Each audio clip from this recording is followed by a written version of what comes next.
H1B పర్మ్ work వీసాల జారీ ప్రక్రియలో చోటు చేసుకున్న భారీ మోసాలపై డొనాల్డ్ ట్రంప్ ఉక్కుపాదం మోపుతున్నారు. దేశంలో విదేశీ వలసదారుల ఉపాధికి సంబంధించిన నిబంధనలు ఉల్లంఘిస్తున్న కంపెనీలను ఏరి పారేసేందుకు కఠిన చర్యలు చేపట్టారు.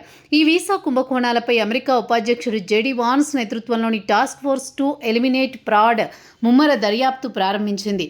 ఈ దర్యాప్తు రాడార్లోకి ప్రముఖ ఐటీ దిగ్గజ సంస్థ కాగ్నిజెంట్తో పాటు పలు ఐటీ దిగ్గజ సంస్థలు ఉన్నాయి.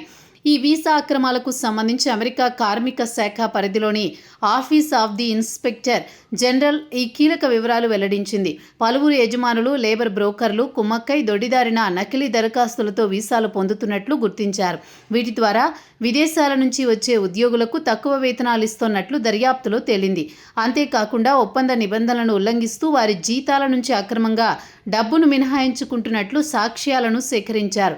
ఈ మోసపూరిత నియామకాల వల్ల అమెరికాకు చెందిన స్థానిక అభ్యర్థుల ఉపాధి అవకాశాలు తీవ్రంగా దెబ్బతింటున్నాయని కార్మిక శాఖ ఆవేదన వ్యక్తం చేస్తుంది. అమెరికా పౌరులను కాదని తక్కువ జీతాలకే లభించే విదేశీ ఉద్యోగులను తీసుకుంటున్నారన్న దీనివల్ల తమ దేశ యువత నష్టపోతోందని తెలిపింది. ఈ మోసాలు దేశీయ లేబర్ వ్యవస్థను నిర్వీర్యం చేస్తున్నాయని దర్యాప్తు బృందాలు నిర్ధారించినట్లు పేర్కొంది.